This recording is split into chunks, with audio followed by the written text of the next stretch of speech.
Lecture number 5 में आ चुके हैं। ठीक है, हमारे ज्योग्राफी के। तो लास्ट लेक्चर में हम लोगों ने रॉक्स वगैरह कॉन्टिनेंट्स, ठीक है, वॉल्केनोस पढ़ा था। ठीक है, इस लेक्चर में हम लोग जियोमॉर्फोलॉजी पढ़ने वाले हैं। जियोमॉर्फोलॉजी बेसिकली क्या होता है, अर्थ सरफेस के बारे में बात करना, वही जियोमॉर्फोलॉजी होता है। ठीक है, देखो जो अर्थ की सरफेस है ना, वहाँ पे दो फोर्सेस हमें देखते हैं। कोई भी प्रोसेस हो रही होती है वो दो फोर्सेस की वजह से हो रही होती है, ये समझ लो तुम। एक तो एंडोजेनिक फोर्सेस और एक exogenic forces. Endogenic forces basically building का काम करती हैं, एक्सोजेनिक ब्रेकिंग का काम करती है। ये इंटरनल फोर्स होती है, ये एक्सटर्नल फोर्स बोली जाती है। अब इनकी प्रोसेसेस समझ लेते हैं। देखो एंडोजेनिक प्रोसेसेस के अंदर जो क्या होता है, एंडोजेनिक फोर्सेस के अंदर जो प्रोसेस होती हैं, ठीक है, उनको हम लोग एंडोजेनिक प्रोसेस बोलते हैं। जैसे कि हिमालय का फॉर्मेशन। देखो हिमालय जो है वो हमारा क्या कर रहा है, वो हमारा कंटिन्यूसली इंक्रीज़ कर रहा है। ठीक है, उसकी जो हाइट है वो इंक्रीज़ कर रही है, क्योंकि इसमें एंडोजेनिक फोर्सेस ज़्यादा लग रही हैं एक्सोजेनिक के कंपैरिजन में। ठीक है, लेकिन जो अरावली है, जैसे तुम एक एग्जांपल देखो अरावली को, तो अरावली में क्या है, डिक्रीज हो रही है। बहुत ओल्ड माउंटेन है, इनको हम लोग ओल्ड बोलते हैं। ठीक है, ओल्ड माउंटेन, ये हमारे न्यू माउंटेन। ठीक है, तो ये जो ओल्ड माउंटेन है इनमें एंडोजेनिक फोर्स ज़्यादा है, एंडोजेनिक फोर्स कम है एक्सोजेनिक के कंपैरिजन में। तो इसीलिए ये क्या कर रहे हैं, ये डिक्रीज़ कर रहे हैं। जिसमें एंडोजेनिक ज़्यादा होती है वो क्या करता है, इंक्रीज़ करता है, और जिसके अंदर एक्सोजेनिक ज़्यादा होती है वो डिक्रीज़ करता है। ठीक है, और इनका सोर्स ऑफ एनर्जी क्या है, कन्वेक्शन करंट। ठीक है, बाकी एंडोजेनिक फोर्सेस के अगर हम लोग इफेक्ट्स की बात करें तो पहला इफेक्ट है डायस्ट्रियोफिज्म। डायस्ट्रियोफिज्म बेसिकली होता क्या है, ये होता है deformation and movement of earth crust. Earth crust का मूवमेंट को ही हम लोग डायस्ट्रियोफिज्म कहते हैं। जैसे कि एक एग्जांपल में अर्थक्वेक की वजह से होता है, ठीक है, और प्लेट टेक्टोनिक की वजह से होता है, जो कि क्या बोलती है, मेजर लैंडफॉर्म्स को क्रिएट करती है। प्लेट टेक्टोनिक्स मैंने तुम्हें बताया था लास्ट लेक्चर में। ठीक है, लास्ट लेक्चर में। बाकी एप्रोजेनिक भी होता है और एक ऑरिजेनिक भी होता है। ऑरोजेनिक मतलब ऑरोजेनिक जहाँ पे भी तुम्हें दिख जाए, जैसे ऑरोजेनिक जहाँ पे भी तुम्हें दिख जाए वहाँ पे तुम ये समझ लेना कि माउंटेन्स की बात हो रही है, माउंटेन्स के फॉर्मेशन की बात हो रही है। ठीक है, माउंटेन्स फॉर्मेशन की बात हो रही है, वो हमारा ऑरोजेनिक होता है। बाकी एपिरोजेनिक क्या होता है, एपिरोजेनिक होता है upliftment of large parts of earth crust. Earth crust का जो लार्ज पार्ट है, मतलब ये हमारी अर्थ क्रस्ट है, मान लो इसका काफ़ी जो ये पार्ट है, ये लार्ज पार्ट है, ये हमारा उठ जाना, इसका अपलिफ्टमेंट होने लगना, ऊपर उठने लगना। ठीक है, ये हमारा एपिरोजेनिक होता है। बाकी दूसरा इसका एक और इफेक्ट है, एक वॉल्केनोस, जो कि हमारे ऑब्वियस ही बात है, हमें पता है लावा इरप्ट होता है इसके अंदर से। ठीक है, तो ये हमारे दो इफेक्ट्स हैं एंडोजेनिक फोर्सेस के, दो इफेक्ट्स तुमने समझे। बाकी एक्सोजेनिक फोर्स प्रोसेस जानते हैं, एक्सोजेनिक प्रोसेस जो कि एक्सोजेनिक फोर्स के द्वारा हो। ठीक है, और इसमें क्या होता है, इसमें डेनोडेशन होता है। डेनोडेशन मतलब एक लॉन्ग टर्म प्रोसेस होती है। डेनोडेशन क्या होता है, एक लॉन्ग टर्म प्रोसेस होती है जो कि wearing away of earth surface, ठीक है, leading to reduction in elevation and relief of landforms. मैंने बताया था ना कि जो मतलब अरावलीज हैं वो जैसे देखो डाउन हो रहे हैं ना, छोटे नीचे हो रहे हैं, तो वही होता है। इनका क्या होता है, नीचे ये झुकने लगते हैं, ये वापस आने लगते हैं, इनका रिडक्शन होने लगता है। ठीक है, इनका जो एलिवेशन हो रहा था उनमें कम हो जाते हैं। ठीक है, ये हम लोग क्या बोलते हैं, ये डिनोडेशन होता है, और ये एक्सोजेनिक प्रोसेस के अंदर होता है। ठीक है, बाकी एक्सोजेनिक प्रोसेस का जो रीजंस क्या होते हैं, कुछ एजेंट्स होते हैं जैसे कि विंड, ठीक है, विंड की वजह से, ग्लेशियर की वजह से, वाटर की वजह से। ठीक है, इसकी सोर्स ऑफ एनर्जी क्या होती है, सन होती है। एक्सोजेनिक फोर्सेस की एक बात याद रखना, सोर्स ऑफ एनर्जी होती है हमारी सन। ठीक है, बाकी डिनोडेशन प्रोसेस एक बार अच्छे से हम लोग समझ लेते हैं। तो देखो प्रोसेस क्या है, सबसे पहले होता है वेदरिंग। वेदरिंग मतलब ब्रेकिंग। बेसिकली वेदरिंग कहीं पे भी मिल जाए, कोई पत्थर है उसको ऐसे लो तोड़ दिया, तो वही हमारा क्या होता है, वो वेदरिंग कहलाता है। तो वेदरिंग में क्या होता है, breaking of rocks due to gravitational molecular या केमिकल एक्शन। ठीक है, किसी भी रीज़न की वजह से बस रॉक को ब्रेक कर दिया। उसके बाद आता है मास मूवमेंट। ठीक है, वेदरिंग हो गया, उसके बाद मास मूवमेंट होगा, यानी कि जो स्लोप है, down slope movement of soil, rock and debris due to gravity. Gravity की वजह से अब वो क्या करेगा, वो नीचे जाएगा। ठीक, पहले तो उसका वेदरिंग हुआ, ब्रेकिंग हुआ, फिर वो नीचे जाने लगा, डाउन स्लोपिंग हो गया, जिसको मास मूवमेंट बोलते हैं। उसके बाद होगा उसका इरोजन। इरोजन मतलब transportation of rocks debris through agents like water, glacier. अब इन सब के थ्रू, जब भाई कोई चीज़ है अब वो टुकड़े में टूट गई, ठीक, मान लो ये उसका टुकड़ा निकल गया, अब ये टुकड़ा हल्का हो गया, तो ये वाटर इसको खींच सकता है, तो ये वाटर के साथ खींच के चला गया, या एयर के साथ खींच के चला गया, या कोई ना कोई मतलब रीजंस की वजह से इसका इरोजन हो गया। तो ये हमारा प्रोसेस होता है, डेनोडेशन का पूरा प्रोसेस मैंने बता दिया। बाकी वेदरिंग के कुछ टाइप्स के बारे में बात करते हैं। तो वेदरिंग हमारे 3 टाइप से होता है, मतलब ब्रेकिंग जो होती है वो हमारे 3 टाइप से होती है। एक तो हमारे फिजिकल, एक केमिकल और एक बायोलॉजिकल। बायोलॉजिकल बेसिकली क्या होता है, जैसे अब लिविंग ऑर्गेनिज्म है, जैसे कि अर्थवॉर्म है या रोडेंट है, इन सब की वजह से कोई एक्टिविटी होती है वो बायोलॉजिकल होती है। और केमिकल किसकी वजह से होती है, जैसे मान लो रॉक्स जो है उनका डिकम्पोजिशन होने लगे, ठीक है, उसमें ऑक्सीडेशन रिडक्शन, मतलब जब भी केमिकल प्रोसेस आए तो तुम ये समझ लेना ऑक्सीडेशन एंड रिडक्शन रिएक्शन की बात कर रहा है, ठीक है। और रही बात फिजिकल की, तो फिजिकल में क्या होता है, रॉक्स का ब्रेक डाउन होने लगा, कोई डायरेक्ट कॉन्टैक्ट किसी हीट के, आइस के, प्रेशर के, ठीक है, प्रेशर के डायरेक्ट कॉन्टैक्ट से होने लगा, तो उस सब वजह से हमारा फिजिकल हो जाता है। तो ऐसे हमारे वेदरिंग के हमने 3 टाइप्स पढ़े। इसके बाद हम लोग अब आते हैं लैंड फॉर्म्स पे। तो हम लोगों ने जियोमॉर्फोलॉजी का बेसिक समझा कि एंडोजेनिक फोर्सेस, एक्सोजेनिक फोर्सेस क्या होती हैं, ठीक है।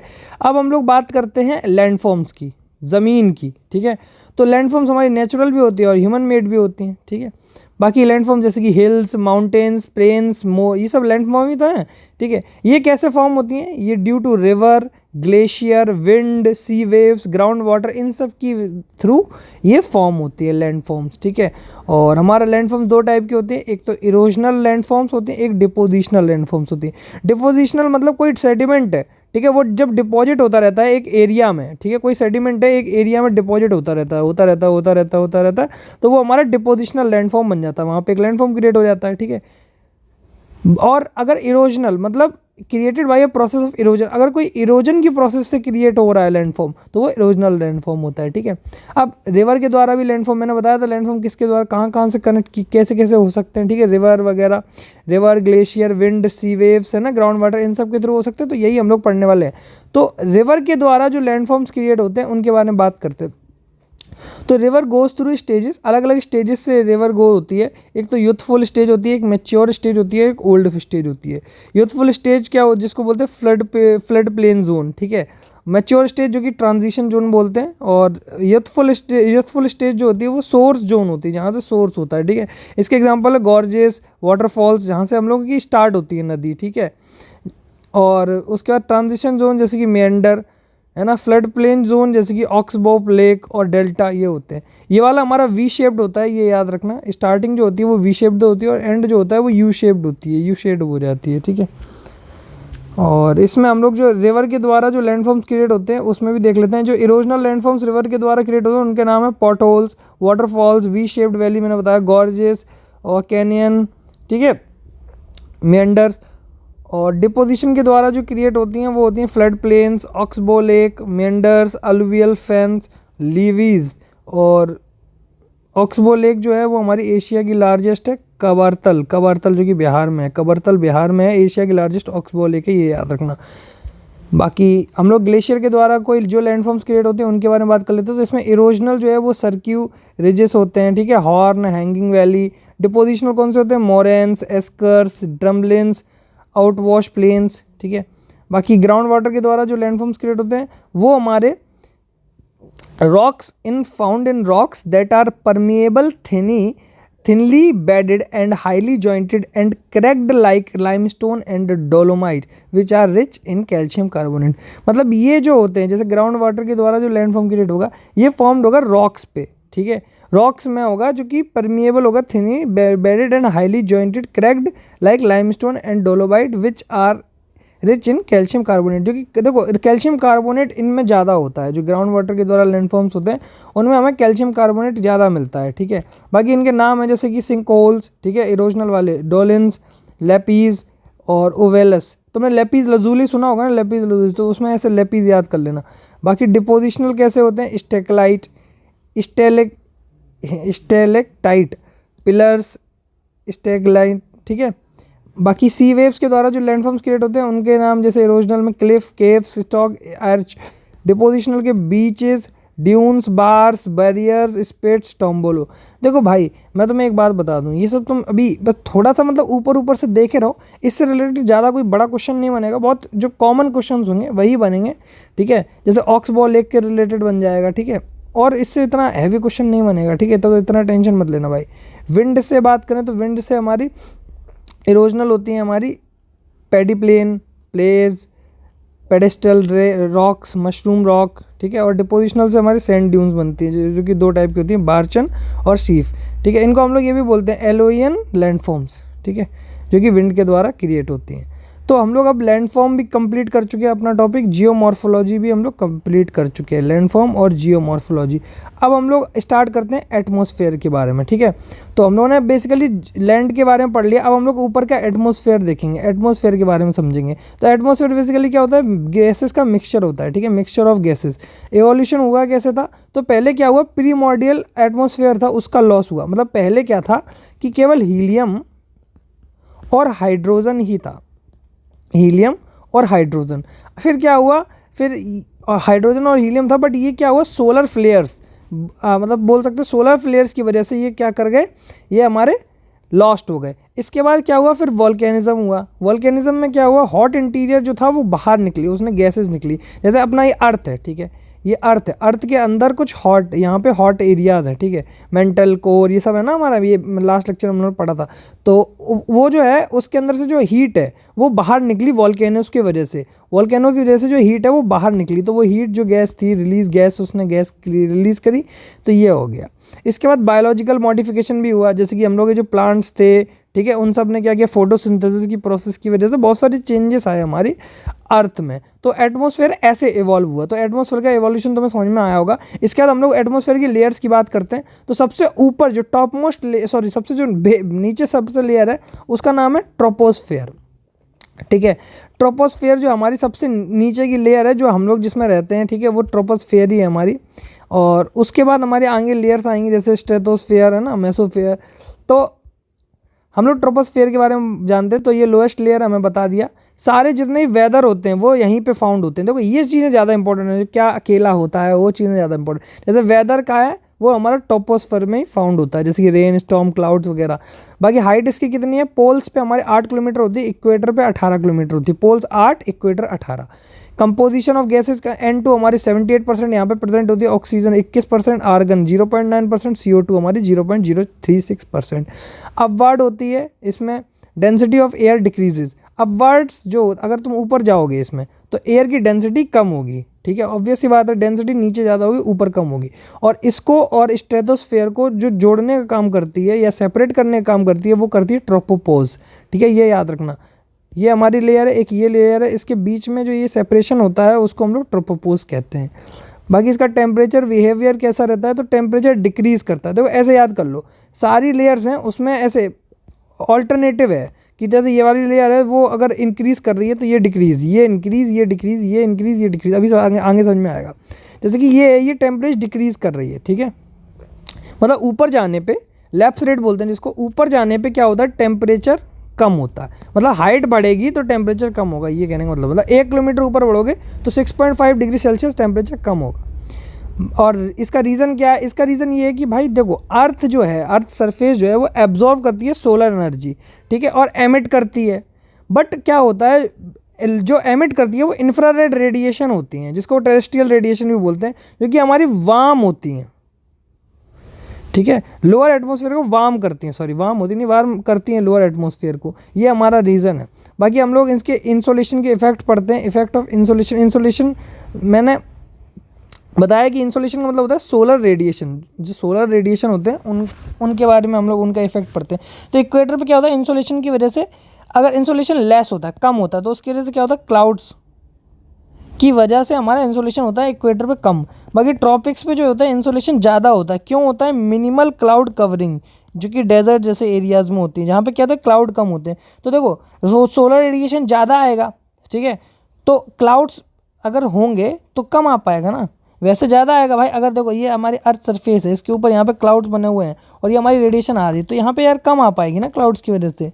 तो यही हमारा फ़र्क होता है, जहाँ पे क्लाउड्स होते हैं वहाँ पे इक्वेटर साइड में इंसोलेशन लेस होता है क्योंकि क्लाउड्स होते हैं, और यहाँ पे इंसोलेशन ज़्यादा होता है क्योंकि क्लाउड्स नहीं होते हैं, ठीक है। बाकी ग्रीन हाउस गैस हम लोग समझ लेते हैं। ग्रीन हाउस गैस जो होता है वो हमारा अर्थ को वार्म करने में काम आता है, जो कि हीट को ट्रैप करता है एटमॉस्फेयर के अंदर ही, जैसे कि water vapour, CO2, CH4, N2O, O3 और SO2, ठीक है, ये सब हमारे ग्रीन हाउस गैसेज हैं।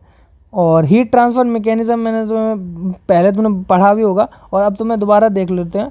तो कंडक्शन, कन्वेक्शन और एडवेक्शन।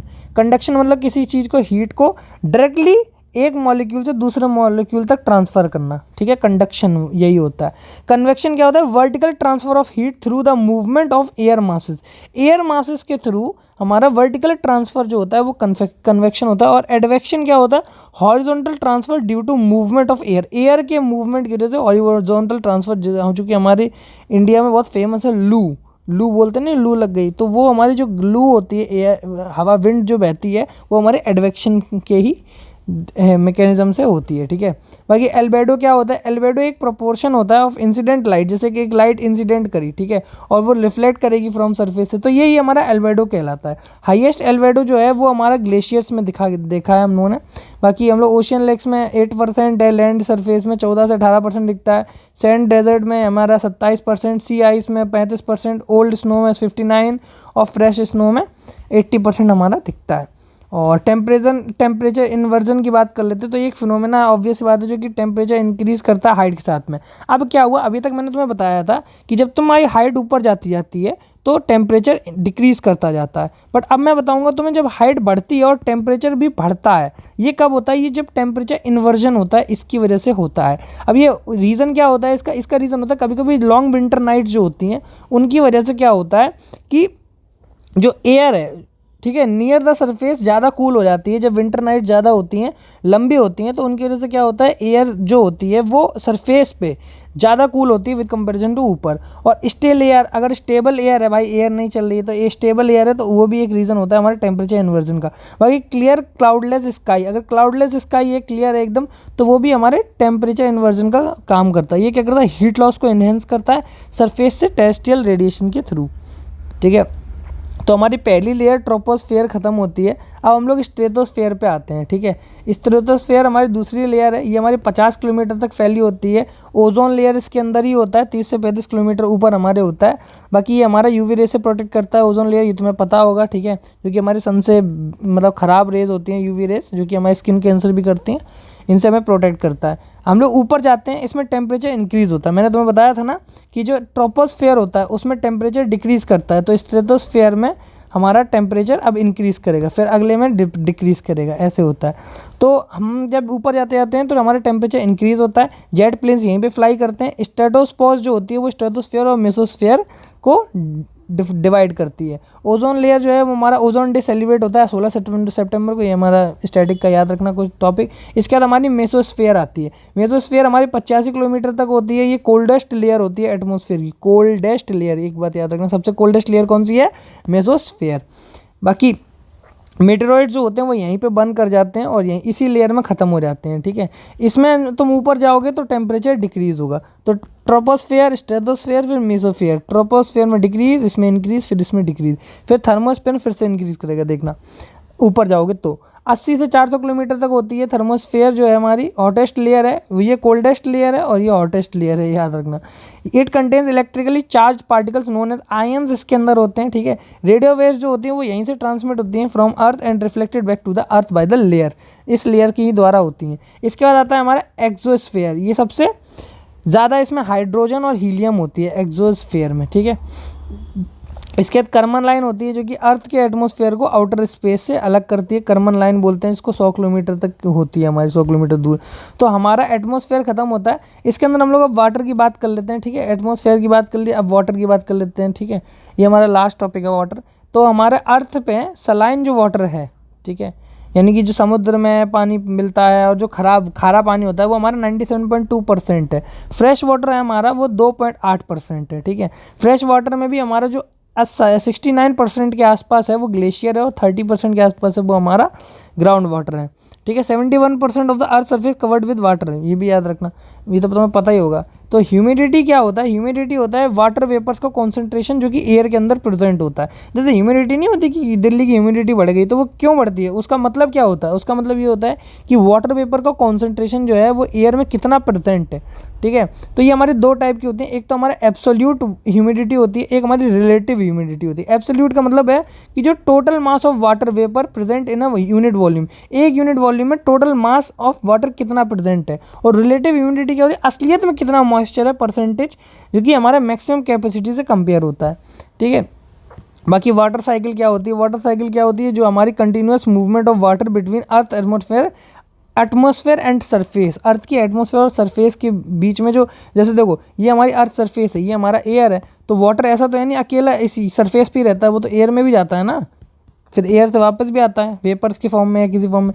तो हम लोग इसको, इसके 3 पार्ट्स हैं, एक तो इवेपोरेशन है, कंडेंसेशन है और प्रेसिपिटेशन है। इवेपोरेशन क्या है, लिक्विड से वेपर में बना, कंडेंसेशन क्या है, वेपर वाटर में बना, और प्रेसिपिटेशन क्या है, water into rain, snow, hello, ये सब, ठीक है। तो हमारे इसके जैसे कंडेंसेशन के पार्ट्स हैं, ड्यू, मॉइस्चर बोला था, फॉग, मिस्ट, स्मॉल ड्रॉपलेट्स होती है, फ्रॉस्ट जिसको हम लोग vapour directly from ice crystal, ठीक है, क्लाउड्स, ये सब होते हैं। तो क्लाउड्स से याद आया, क्लाउड्स के बारे में बात कर लेते हैं, ठीक है। विंड के, वाटर के बारे में बात कर ली, तो अब क्लाउड्स के बारे में भी हम लोग थोड़ी सी बात करेंगे बस, ठीक है। लास्ट टॉपिक है क्लाउड हमारा। बाकी क्लाउड हमारे जो होते हैं वो लो लेवल पे हमारे एक तो निम्बस होता है, एक स्ट्रेटस होता है, मिड लेवल पे हमारे कुमुलस होते हैं और हाई लेवल पे हमारे सीरस होते हैं। तो जब भी तुम्हें जैसे कोई नीचे दिख रहा है क्लाउड, ठीक है, बहुत बहुत लो लेवल पे, तो उसको हम लोग निम्बस या स्ट्रेटस बोलेंगे, ठीक है। मिड लेवल पे अगर दिख रहा है तो क्यूमुलस बोलेंगे, और बहुत ऊपर दिख रहा है तो सीरस बोलेंगे, ठीक है। ऐसे याद रख लेना। बाकी वाटर के अंदर तो मुझे पता है रेनफॉल भी होती है, तो रेनफॉल में हमारे 3 पार्ट्स हैं, एक तो कन्वेक्शनल रेनफॉल होती है, ऑरोग्राफिक या साइक्लोनिक। कन्वेक्शनल मतलब जब अर्थ जो हो वो हीट हो जाती है सन के द्वारा, तो वो कन्वेक्शनल, उसकी उस वजह से क्या होता है, बारिश होती है, तो वो कन्वेक्शनल रेनफॉल कहलाती है। ऑरोग्राफिक रेनफॉल कब होती है, जब precipitation that occurs when moist air is forced to rise over a mountain. अब जब माउंटेन के ऊपर जो मॉइस्ट एयर होती है, ठीक है, मॉइस्ट जो एयर है जिसके अंदर मॉइस्चर है, वो क्या करती है, वो ऊपर चली जाती है, तो उसकी वजह से इस जगह पे बारिश होने लगती है। ये हमारे विंडवार्ड होते हैं, जहाँ पे बारिश होती है माउंटेन में, उस साइड को हम लोग विंडवार्ड बोलते हैं। और लीवार्ड जो होता है जहाँ पे बारिश नहीं होती, जैसे यहाँ पे बहुत कम बारिश होती है, लेस रेनफॉल होती है। बाकी साइक्लोनिक क्या होते हैं, साइक्लोनिक रेनफॉल जब क्या होता है, जब warm moist air meets cold dry air mass. जब वार्म और मॉइस्ट जो एयर्स होती हैं, जब वो कोल्ड ड्राई एयर मास से मिल जाती हैं, तो हमारा साइक्लोनिक बनता है। तो यहाँ पे हमारा क्लाउड्स का भी टॉपिक खत्म होता है। अगले लेक्चर में हम लोग विंड के बारे में पढ़ेंगे, ठीक है। तो इतना हमारा कंप्लीट हो गया लेक्चर नंबर 5 में। हम लोगों ने थोड़े वीडियो बड़ी हो गई है, लेकिन अगले लेक्चर से हम लोग फिर से कवर अप कर लेंगे, ठीक है।